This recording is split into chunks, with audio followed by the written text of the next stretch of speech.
Oi pessoal, tudo bom? Wagner Galvão, dermatologista, hoje numa companhia muito especial que a gente está fazendo esse programa para a Semana Mundial da Hidradenite. Hoje eu estou acompanhado da doutorada Trindade, dermatologista pela SBD, diretora científica da SBD aqui de São Paulo. E é difícil explicar quem que é a Ada. Além de dermatologista do Hospital do Servidor Público Municipal, eu vou explicar com um exemplo. Então a gente tem um livro básico lá, a Bíblia da Dermatologia que todo mundo usa, que é o Bolonha. E tem lá 2 capítulos de brasileiro. Tem um capítulo de hanseníase e um capítulo de toxina botulínica. Pois é, para uma brasileira ser a autora do capítulo de toxina botulínica no livro Referência Mundial, tem que ser alguém muito especial. Ada, é um enorme prazer estar com você aqui. Eu que agradeço o convite e a oportunidade de estar aqui falando desse assunto que é tão importante, hidrosadenite. E muito obrigada pela apresentação também, Wagner. Ada, é fácil tratar hidradenite? Não, não é fácil porque é um problema recorrente. Então não aparece de uma vez só e a gente resolve. Isso tende a ver ciclicamente, né? Voltar com o tempo. Então não é fácil, depende da fase que a gente pega. E você que vem lá do servidor público, que tem a história de ter tido um dos grandes cirurgiões de hidradenite aqui do Brasil, o Dr. Ival. E aí, o que a gente faz no consultório para hidradenite supurativa? Depende da fase que a gente pega. Então, são os primeiros pacientes, às vezes, quando já começa a ter pelinho, ou adolescente, ou pré-púbere, já pode começar a ter nódulos. Então, para esses pacientes, eu indico depilação a laser, porque a gente vai eliminar o pelo e diminui a chance de você ter problemas futuros. Mas mesmo quando o paciente tem nódulo, a gente pode usar laser também. Então, juntamente com medicação anti-inflamatória, antibacteriana, que responde um pouquinho nesses casos iniciais, a intervenção com uma tecnologia a laser. É o que eu sugiro. Então você gosta também de fazer um laser no sentido de melhorar ali onde acontece a doença, ali no Sim. folículo. O que a gente prefere, Wagner, sempre, é um laser de pulso longo. Por quê? Porque ele vai pegar um comprimento de onda que penetra mais profundamente na pele. Então, que lasers são esses? A maioria deles, coincidentemente, são lasers que a gente usa para depilação. Então, ele tem um comprimento de onda longo e ele vai ter uma duração de pulso, que é o tempo que o laser é disparado, também longo, para poder respeitar a pele. Então, ele trata profundamente sem queimar. São lasers que a gente chama de não ablativos. Então, quais são os mais usados? ND-YAG, ou neodímio-YAG laser, com comprimento de onda de 1064, e o laser de iodo de 810 nanômetros, que são usados para depilação. Então, só para explicar assim, o que é ablativo ou não ablativo? Ablativo é quando você queima a pele. E não ablativo é quando ele penetra, não queima externamente a pele, então tem menos riscos de você ter manchas depois do tratamento, não forma casca, age internamente. Então a gente chama isso de não ablativo. Eu tenho muito paciente que se queixa porque eu oriento fazer a epilação, tirar os pelos. Aí ele procura algum serviço, eu tenho muito paciente que acaba sendo de fora de São Paulo, e as clínicas de depilação falam assim, não pode fazer, não pode tirar o pelo com hidradenite supurativa. Pode? Pode. Muitas clínicas não têm médicos associados, né? Então, é por isso que é bom quando você tem um profissional médico que pode orientar melhor e acompanhar teu paciente. É claro que quando você está com uma lesão supurativa, vazando, não é higiênico você fazer aquilo.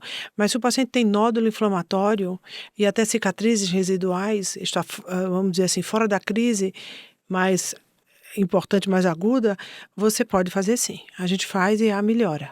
Tá? Isso até faz diferença no caminho desse paciente, na condução de médio e longo prazo, né? Acho que sim. Você tanto tem uma atuação do laser diminuindo ou destruindo o pelo, como diminuindo o processo inflamatório e, às vezes, dependendo do laser, até abrindo essas fístulas, né? Facilitando a exteriorização desse material que está acumulado depois lá.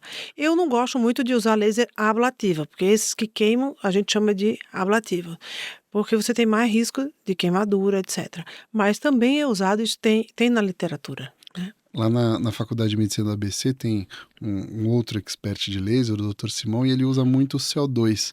E às vezes até é engraçado, eu também particularmente não uso muito, mas muitas vezes uma experiência que os pacientes trazem, que tem gente que gosta, que eles acham que tem menos dor e uma recuperação melhor que algumas cirurgias. É uma coisa que eu aprendi vendo, mas eu confesso que eu também não faço. Mas aí é usado como se fosse um bisturi elétrico, né? O laser de CO2 usado como um bisturi elétrico. Aí ele vai aprofundar o corte, vai fazer um corte, e a grande vantagem é que ao mesmo tempo ele coagula, então sangra menos. Mas você também tem uma injúria térmica. Então tem os prós e os contras de cada técnica, né? E aquele desafio que a gente tem, que os pacientes muitas vezes trazem pra gente, assim, como é que é fazer a epilação num paciente mais moreno? Hoje é totalmente possível. Por quê? Porque existem lasers específicos para paciente pigmentado. Todos os lasers de depilação, eles têm como alvo a melanina da pele, tá? E claro que o paciente é mais escuro, ele tem mais melanina. Então, o grande desafio é deixar que esse laser penetre na pele profundamente à altura do pelo, sem queimar a superfície, que é pigmentada. Então, para isso, a gente usa comprimento de onda longo. Então, tem que ser laser 1064 ou 800 nanômetros, que são os lasers que se usa para depilação, Nd:YAG ou de iodo, e esse laser é liberado num tempo maior. Por exemplo, se eu quiser uma tatuagem, eu vou explodir o pigmento. O laser é colocado muito rapidamente, então ele encontra o pigmento, ele explode. No caso da depilação no paciente pigmentado, eu vou liberar bem lentamente para que eu não queime a superfície e atinja na profundidade. Uma outra coisa que sai um pouquinho do laser, mas assim, aqueles casos que vão super bem, que responderam ótimo e que às vezes fica manchado. O que você gosta de fazer?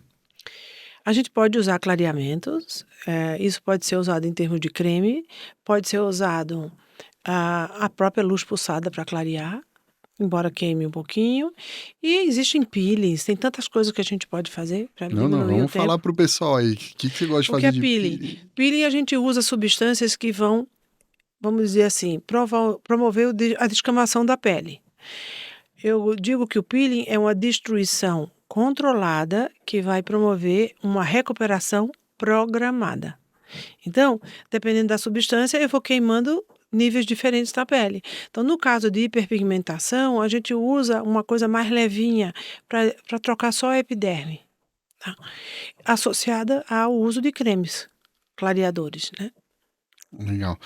E em relação a procedimentos cirúrgicos mesmo, intervenções mais cirúrgicas, o que dá para fazer no consultório? Quando as lesões são pequenas, dá para a gente fazer a remoção. Se aquela lesão ela recidiva sempre no mesmo local, Uhum. então sempre aparece no mesmo local, às vezes a paciente vai ficar menstruada, no período pré-menstruada volta, inflama, dá para fazer essa retirada em bloco no consultório.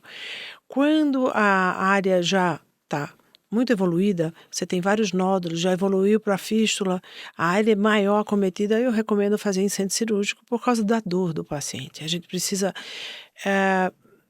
permitir que o procedimento cirúrgico seja confortável para ele. Então, a anestesia é maior. Agora, topicamente, dá para você tirar no consultório e fazer pequenas correções cirúrgicas, como você faria um cisto, por exemplo. E é uma coisa, né? Às vezes, cirurgia eu acho que é muito de você antecipar a complicação.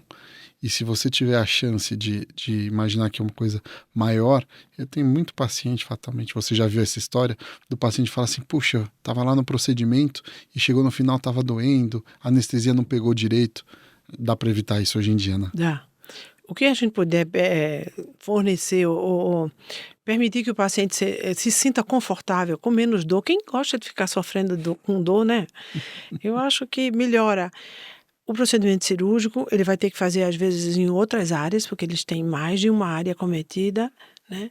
E você melhora muito a qualidade de vida desses pacientes, né? E você gosta de infiltrar a lesão também? Às vezes, né? Você pode fazer uma mistura, corticoide com antibiótico, misturando o que a gente injetar, por exemplo, rifampicina.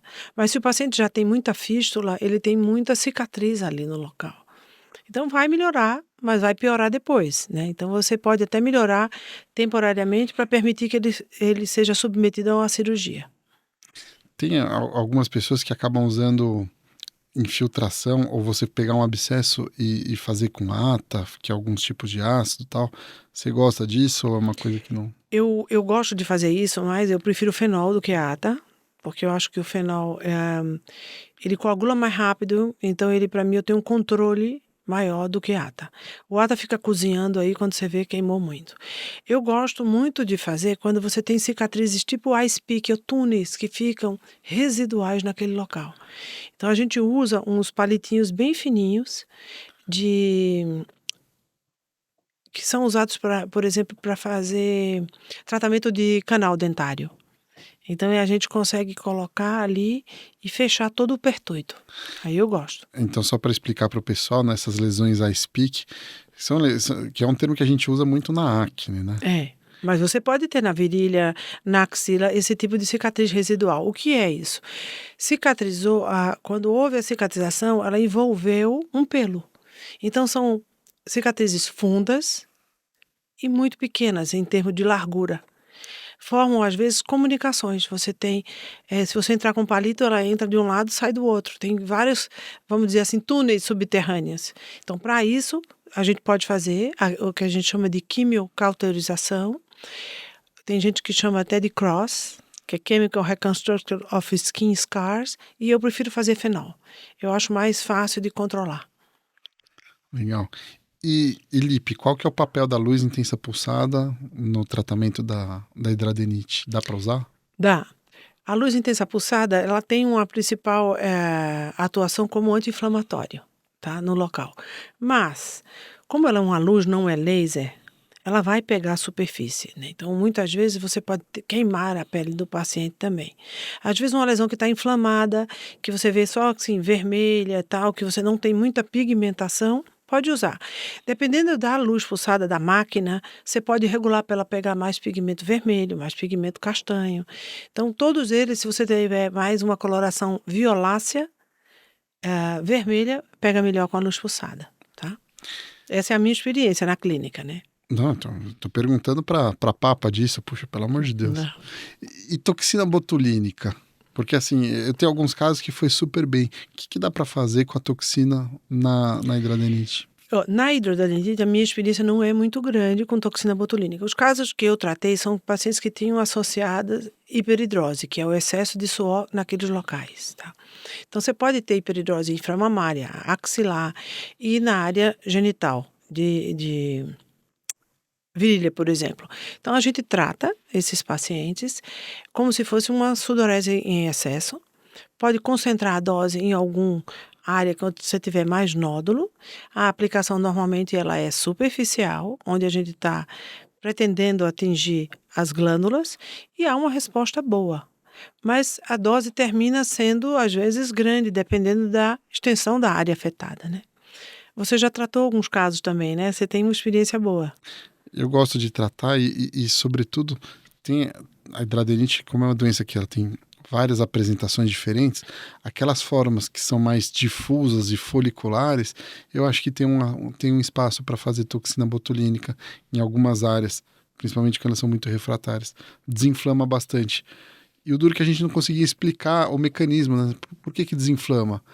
Lá atrás, a gente achava que a hidradenite era da glândula apócrina, que é a glândula do suor, né? Depois a gente entendeu que o principal processo, ele começa na glândula do pelo, no folículo pilosebáceo. Aí, recentemente, teve um trabalho mostrando que alguns elementos do suor que estimulam hormônios masculinizantes, androgênicos, que acabam aí estimulando o folículo pilosebáceo. Então, talvez seja a saída do porquê, né? Talvez. Hoje tem vários estudos mostrando o efeito da toxina botulínica para diminuir a secreção sebácea, né? Acho que tem várias coisas que a gente ainda não sabe, mas vai descobrir. Por isso que eu amo a toxina botulínica, porque ela tem 1001 utilidades, né? A gente usa para muita coisa. Para dor de, por exemplo, fenômeno de Raynaud, para secreção sebácea, para secreção sudorípara, né? Como efeito anti-inflamatório, é muito legal também. Puxa, Inclusive, não conhecia essa história da diminuição da secreção sebácea por toxina. tá se usando agora fechamento de poros. Aí o bloqueio não é da liberação de acetilcolina, mas é por epinefrina, né? Então são outros mediadores, ainda que são pouco conhecidos o efeito, né? Mas ela age em vários outros mediadores da condução nervosa. Ada, como é que você pensa quando um paciente chega para você, assim, um paciente ali no estágio inicial, como que você pensa a condução medicamentosa desse paciente? Quais são as armas que a gente tem? Inicialmente, se o paciente não está muito grave, a primeira coisa que eu faço é tirar a dor. Então a gente pode usar anti-inflamatório para tirar a dor e às vezes até antibióticos também. Mas como a doença é crônica, a gente tem que entender, tem que explicar para o paciente essa evolução. Então, às vezes a gente tira da crise para diminuir o tamanho de lesão, para secar aquele paciente, para depois poder fazer um tratamento, por exemplo, a laser ou diminuir o pelo. Muitas vezes a gente faz isso. E se o paciente tem um caso mais grave, a gente manda para o Dr. Wagner para fazer imunobiológico. E de aplicar de medicamentos tópicos, assim, porque assim, eu amo aplicar resorcinol nessas formas mais foliculares. O que é o que você gosta? Em vez do resorcinol, eu gosto muito da solução de Gessner mesmo, que é o que eu mais uso, que tem resorcina, ácido lático, ácido salicílico, que tem um efeito secativo muito legal. Meu conhecimento foi mais por causa da acne, mas também uso na área genital e eu acho até que como descama, clareia posteriormente, né? Mas o Gessner você aplica no consultório? É eu que aplico. Eu não dou para ele usar em casa, não, resorcinol. Ah, Você não, tem usado para casa, né? eu uso muito resorcinol para o paciente aplicar em casa e muitas vezes o paciente que se adapta, né? Que às vezes ele pode descamar um pouquinho, pode ter um pouquinho de irritação, mas o paciente que se adapta em geral ele gosta bastante, ele fica muito Eu não feliz. tenho muita experiência com resorcinol para casa, não. Interessante, tá vendo que é bom que a gente sempre aprende trocando essas experiências assim. E você manda usar como? Só pra eu já 15% em saber. loção creme. Normalmente eu começo uma vez por dia, aí às vezes eu aumento para 2 vezes por dia. Quando irrita muito, eu baixo um pouquinho a porcentagem. Geralmente vai. Eu às vezes gosto de acompanhar esses pacientes para ver se eles estão fazendo direitinho, né? Eu às vezes faço intervenção no consultório e mantenho assim um pouquinho, né? Não tenho feito para passar em casa muito, não. Mas que legal, aprendendo também. É uma outra coisa que eles falam muito na teoria e também teve alguma coisa que apareceu nova do entendimento da doença, as soluções antissépticas, porque a gente sempre usou antibiótico, uma coisa que depois a gente discute, né? Discute, claro. Mas assim, qual que é o papel da bactéria na hidradenite supurativa? E uma das coisas que apareceu é que assim, numa parcela dos pacientes, ele tem umas proteínas que são defensoras contra micróbios, peptídeos antimicrobianos, ele tem uma deficiência disso. E as bactérias, elas seriam gatilhos para o sistema imunológico reagir. E uma das células que reage às bactérias são os queratinócitos, que é o que causa a oclusão folicular.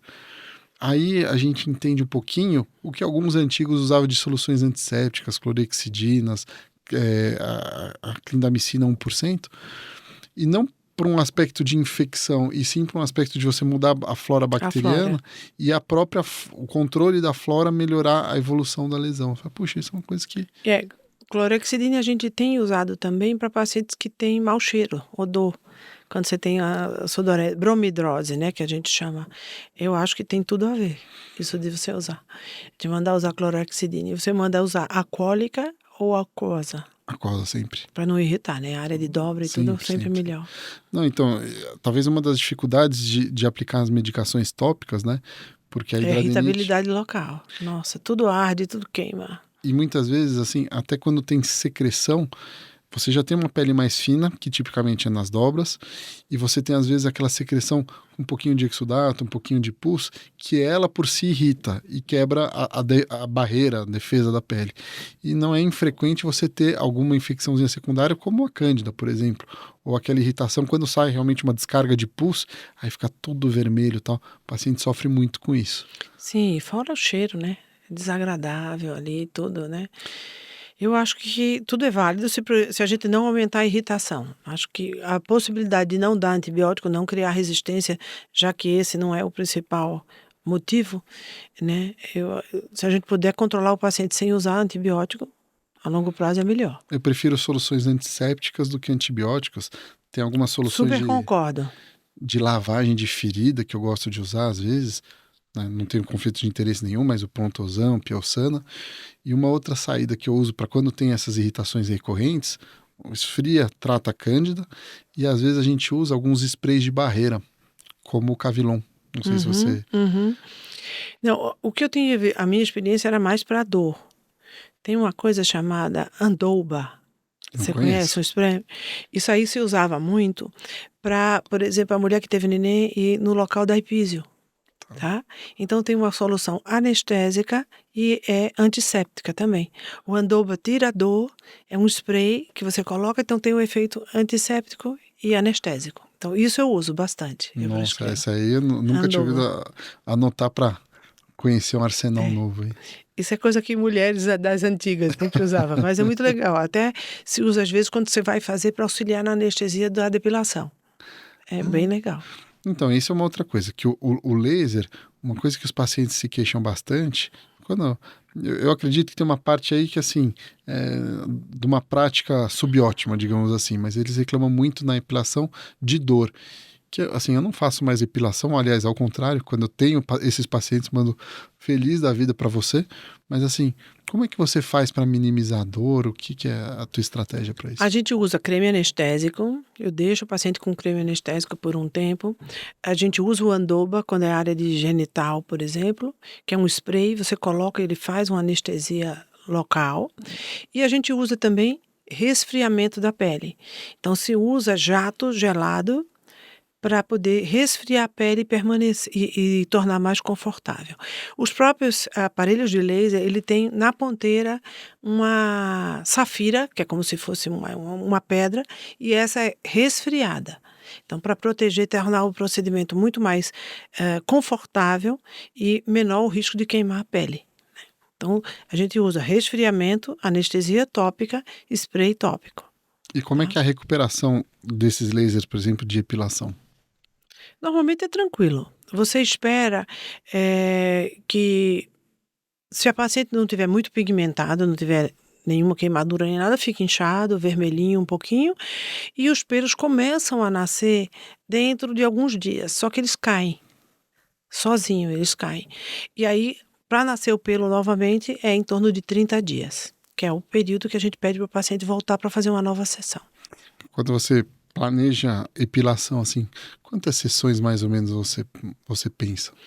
Depende do tipo de pelo, por exemplo, um paciente que é branco e tem um pelo bem escuro, a gente pode usar uma potência maior da depilação, então ele vai fazer menos sessões do que um paciente que é mais pigmentado.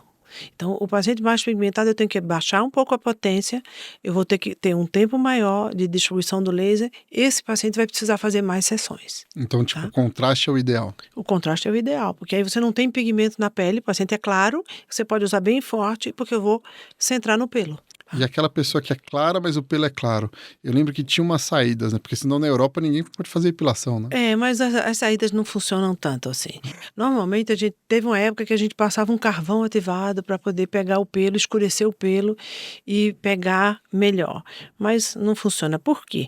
Porque a gente quer pegar o pelo que está embaixo da pele.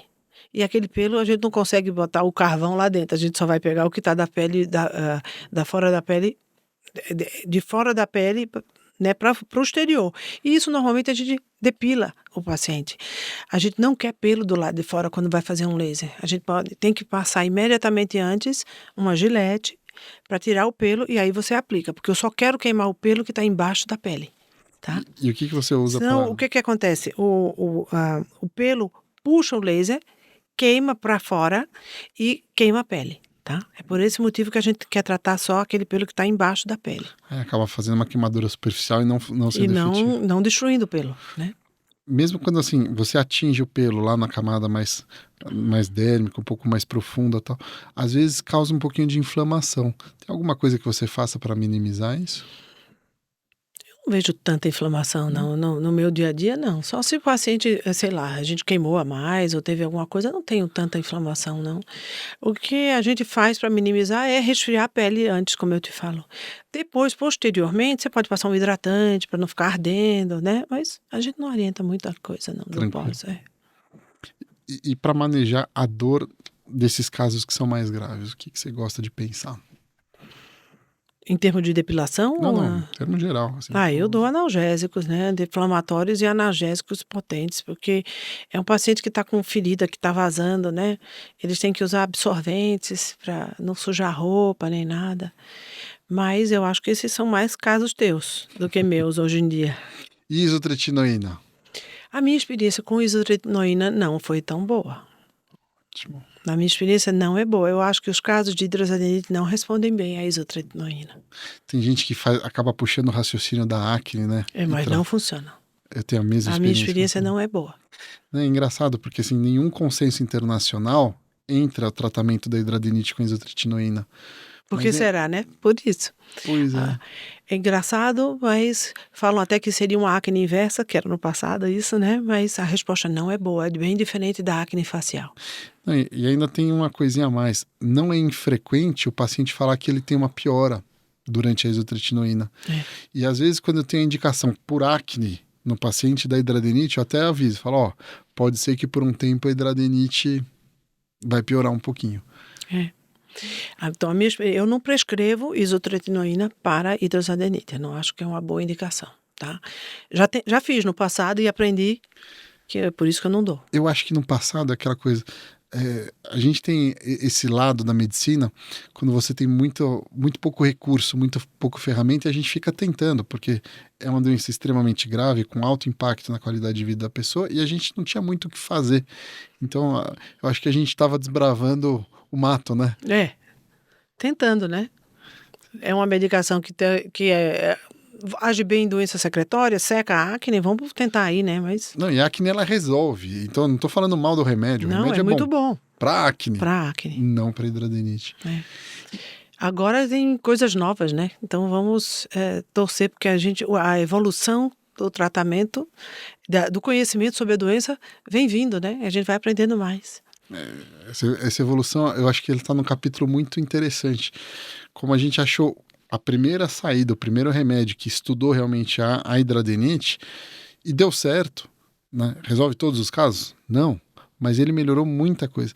Mas a gente entendeu muito de como funciona a doença e abriu um caminho, abriu uma avenida de oportunidades de outras coisas. Então, daqui a pouquinho está chegando mais um, que já chega esse ano. Provavelmente ano que vem chega mais 2 ou 3. E nesse estudo de como funciona a doença, apareceram outras oportunidades. Por exemplo, uma coisa que está super na moda, a gente está usando cada vez mais, são esses bloqueios de hormônios androgênicos na hidradenite. Eu não tenho muita experiência de bloqueio androgênico, mas assim, se você me permitir mudar um lado de assunto agora, o que eu acho que é interessante que houve evolução foi o exame. O ultrassom está cada vez mais sendo usado para que a gente possa, por exemplo, avaliar a gravidade, a gente ver se tem fístula, se não tem. Então, às vezes, é uma lesão que a gente acha que é inocente e ela já está fistulizando, já tem uma comunicação com outra. Então, eu acho hoje o ultrassom veio nos ajudar muito vamos dizer assim, no diagnóstico e na evolução prognóstico da hidrosadenite. Faz todo sentido. Eu tenho 2 grandes usos para ultrassom na hidradenite. Um deles é o estadiamento, que é o que você falou, que às vezes ele muda a percepção de gravidade, porque tem uma parte das lesões que ela não é visível e às vezes ela não é palpável, ela está lá embaixo. Está lá embaixo. E tem uma parte aí que é a gente entender como funciona a doença e a gente entender que assim, se está cavando túnel pro lado, ele ativou um negocinho que digere tecido, que é a metaloproteinase e tal. E quando ativou isso, aquela lesão ali, eu preciso ser mais incisivo. Deixou de ser tão inocente, né? Exato. E o duro da hidradenite é que muitas vezes chegam os pacientes que acabou perdendo o timing de uma abordagem que seria mais simples lá atrás. Então, isso para mim eu acho que foi um grande avanço no entendimento da doença. O ultrassom hoje, pelo menos para a gente dermatologista, está virando um novo dermatoscópio, né? A gente tem que ter no consultório, usa para isso, usa para cisto, usa para complicações de preenchedores ou para mapear a face. Então, eu acho que também é isso. Eu comprei um para mim. No consultório eu tenho para usar. Para aprender, isso me ajuda muito no dia a dia. Não, então, e tem um lado que você consegue fazer a avaliação perioperatória. Então, a gente está procurando fazer um estudo de fazer um ultrassom intraoperatório. né? Por enquanto a gente ainda faz assim na véspera. Então eu tenho lá meus parceiros lá do ultrassom que elas delimitam a lesão e eu consigo saber, eu consigo me planejar, entender melhor o que a gente vai fazer nas cirurgias maiores. Eu acho que é super legal, né? Você não vai totalmente cego, né? Já vai sabendo o que vai encontrar. E que o segredo da cirurgia é você tentar antecipar a complicação, porque quando você descobre que o monstro é maior do que você imaginava e você não se preparou para matar aquele monstro, aí que o negócio... Isso é que... Mas você quer falar um pouquinho do antiandrógeno? Antiandrógeno, ele entra um pouquinho como a gente faz na acne, a acne da mulher adulta, que a gente aprendeu a dar muito, espironolactona, por exemplo, tal. A gente, nos casos das mulheres com hidradenite, é muito comum, até você falou na tua conversa aí, aquela piora perimenstrual. Uhum. E o que foi aparecendo, assim, nesses casos, é muito... Ainda não tem um nível de evidência alto, como a gente tem os estudos randomizados, mas assim, na prática e em todos os conceitos eles são unânimes. Se você conseguir bloquear os ciclos ovulatórios, você melhora muito essa mulher. Né? E é um arsenal que a gente tem para a mulher, a gente não tem esse arsenal, infelizmente, para o homem. Agora, até em criança, tem muitos casos descritos das meninas em fases mais precoces e o pessoal usando finasterida, dutasterida, que bloqueiam mais eficazmente ainda a conversão de testosterona periférica. E isso também até liga um pouquinho com a história da associação com a obesidade, porque a conversão periférica em androgênio, ela é feita na gordura periférica. Na gordura. Então, faz todo sentido. Faz todo sentido. Eu uso muito. Eu brinco muito com as pacientes que muitas vezes, nas mulheres, a hidradenite tem uma hora que ela cansa e vai embora, que é na menopausa. Eu só não posso deixar ela ficar ruim até lá. Não pode mesmo. Coitada das pacientes, você chegou disso, elas querem te matar. Não vai me deixar esse tempo inteiro sem tratamento. Não quero perder nenhuma amizade, mas assim, é uma saída. E, por exemplo, para o homem, a gente não tem isso. O homem eu não tenho como controlar os efeitos androgênicos. Então, o homem, eu tenho menos hidradenite, mas muitas vezes ela é mais grave, é um perfil às vezes mais desafiador. Mais agressivo, né? Quando Sim. tem. Doutorada, com uma honra enorme, eu agradeço a sua presença, uma pessoa palestrante internacional, reconhecida internacionalmente, liderança da dermatologia no Brasil, que está dividindo a especialidade e todo esse conhecimento que você tem nessa doença que é tão desafiadora. Então, muito obrigada pelo convite, pela oportunidade e parabéns pela iniciativa para falar sobre esse assunto que precisa ser mais divulgado.